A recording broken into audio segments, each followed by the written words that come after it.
You know, we're always told to read the ingredients on the products that we buy and use, but take a look at these ingredients. I mean, unless you're a chemical engineer, this Greek gobbledygook means nothing to you. You don't know what you're using on your body or on your kids. In fact, you can get more information about the chemicals in a dog's flea collar than you can about the chemicals in baby shampoo. Triclosan is a synthetic antibacterial ingredient that's a chemical cousin to Agent Orange. Is triclosan in any of the products you use? Well, we're going to find out. Linda Shea has been speaking out about chemicals that we use in the day-to-day products, and what she has to say is pretty scary. Let's start off with a word that we might see on the front of some of these things we buy: non-toxic. Does that mean anything? Well, non-toxic, according to the cosmetic industry, means that only 49% of the laboratory animals died in the tests. If 50% or more had died, then it would have been considered toxic. But because the cosmetic industry is self-regulated since 1938, nobody has a right to see any of those tests. If they are so bad for us, why are we all I mean, if you look at these products here, many of them are stuff that you probably use at home, why aren't we all sick or dead? Well, most of America is sick with some chronic fatigue. The immune systems are down.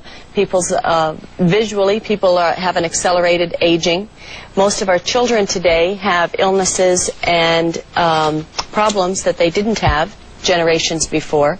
So this is one of the contributing factors. It's a chemical conspiracy. One of the things that they're investigating is the antibacterial soaps that we use on kids? Yes, absolutely. Like triclosan, which is in this ingredient here.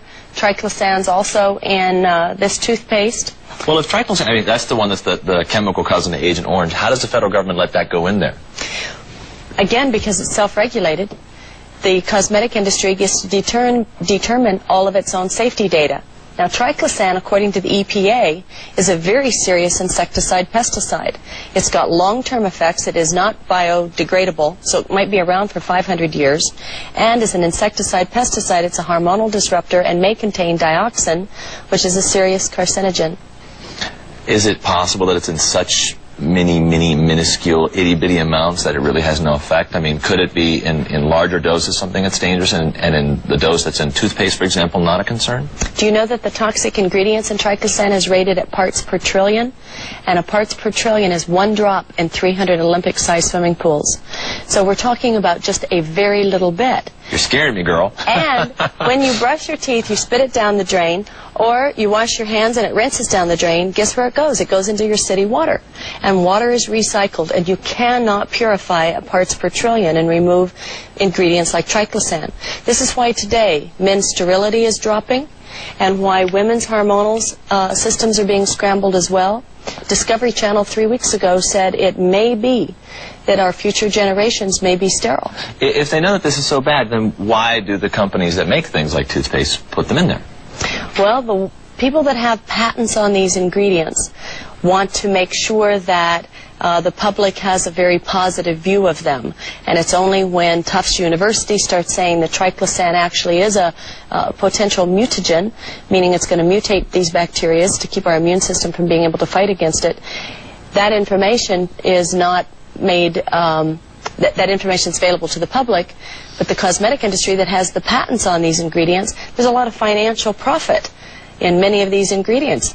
That's why most of them are synthetic, because petroleum-based ingredients are what you get patents on. Well, in our demand to appear youthful, baby boomers are spending millions of dollars each year in skincare products. But according to some dermatologists, what you're paying for could be nothing more than an industrial detergent used in garage floor cleaners and engine degreasers. And according to Linda Shea, a scientist and researcher in cosmeceuticals,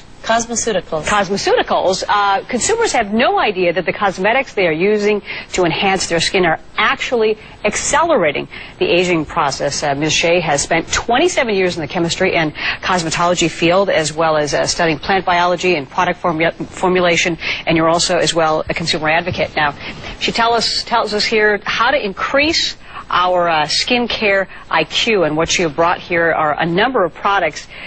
You know, I think that this is kind of scary, that a lot of the products out here, they're not required to register with the Food and Drug Administration. And why is that, the list of their ingredients?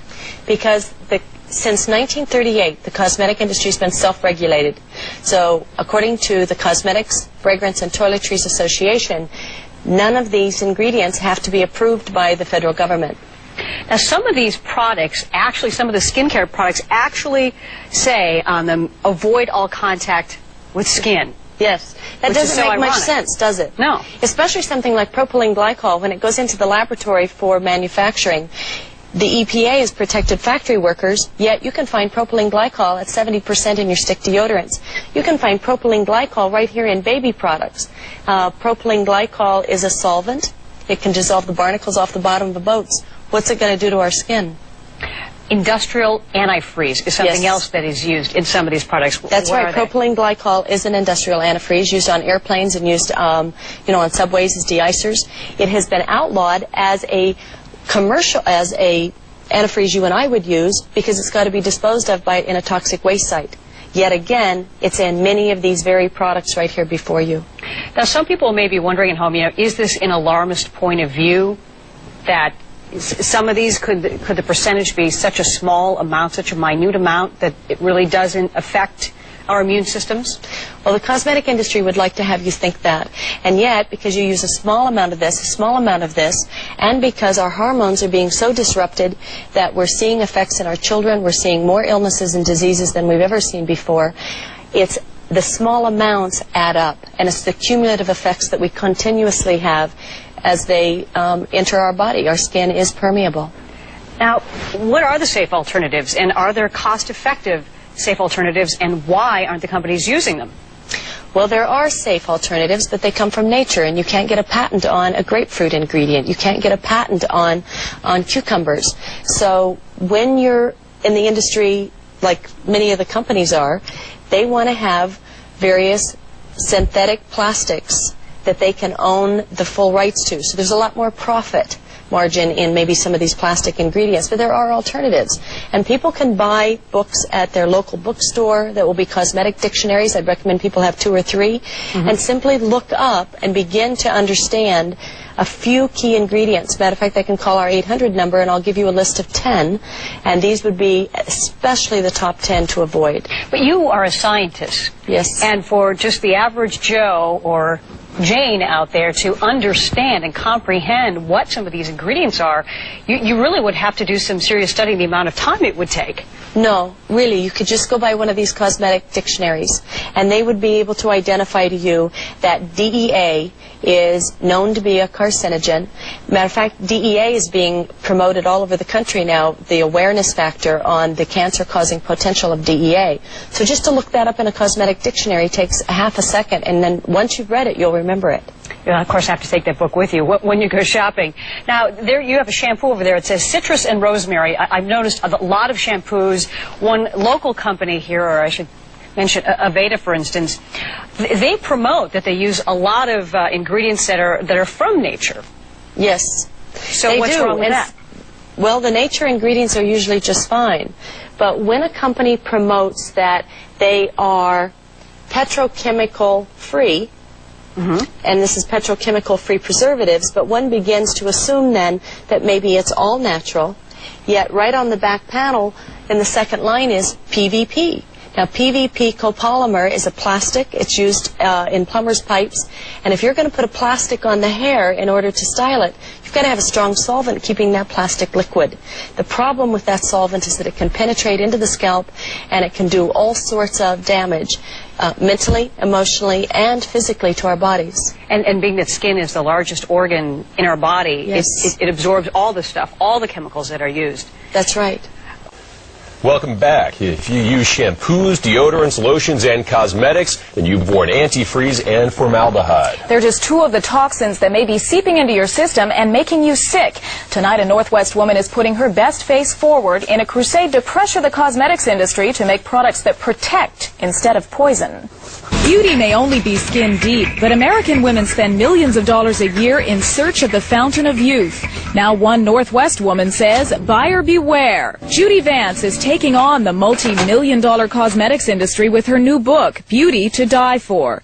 Vance claims the personal care products you keep in your bathroom contain the same ingredients as the products you keep in your garage. Fluid, for instance, the ingredient that's in the brake fluid is propylene glycol. It's used in hydraulics, and that is an ingredient that is found in a lot of personal care products, a lot of moisturizer, sunscreen, even lipstick. Other ingredients on Vance's hit list: antifreeze and formaldehyde, which act as preservatives in many cosmetics and skincare products; acetone, a solvent which is found in nail products; and sodium lauryl sulfate, a common sudsing agent found in most shampoos and household cleaners. What we're trying to do is get the public aware that ingredients that are being used in cosmetics are high risk. Vance collaborated with a team of researchers, and their findings link these ingredients and others to numerous health problems like chronic fatigue syndrome, cancer, kidney damage, immune system disorders, and birth defects. The actual ingredients that are being used are on the generally regarded as safe list. We have to be looking at the long-term damage, and we never have. Vance calls the cosmetic industry loosely regulated, and she's pushing for more product testing. She says trace amounts or not, the more products we use, the more we may be overloading our systems with toxins. I think we have to show the industry our concern by choosing products that we know are safe. It was Judy Vance's own battle with toxins in her system a decade ago that led to her research on cosmetics and other personal care products. Today, she credits a clean bill of health to a change in lifestyle.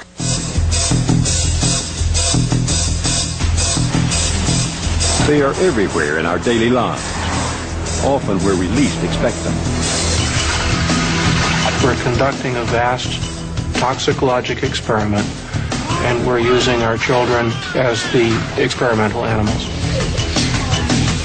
Not a single child today is born free of synthetic chemicals. With chemicals, it's shoot first and ask questions later. We think we are protected, but in fact, chemicals are presumed safe, innocent, until proven guilty. Years of documents have shown that they knew they were hurting people, much like the tobacco industry. Historians don't like to use broad political terms like cover-up, but there's really no other term that you can use for this. In this special investigation, we will reveal the secrets that a powerful industry has kept hidden for almost 50 years.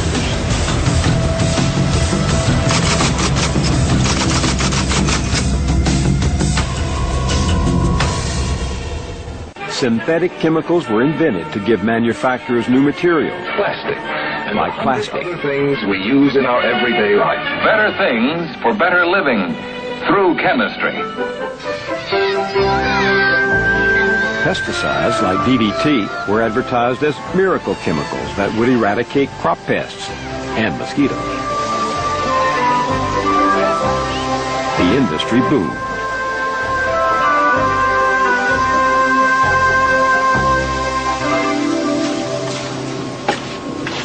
Since then, tens of thousands of new chemicals have been created, turned into consumer products, or released into the environment. There are 80,000 different man-made chemicals that have been registered with the EPA for possible use in commerce. Of those 80,000, there are about 15,000 that are actually produced each year in major quantities. And of those 15,000, only about 43% have ever been properly tested to see whether or not they can cause injury to humans. These secret documents reveal that the risks were known from the beginning.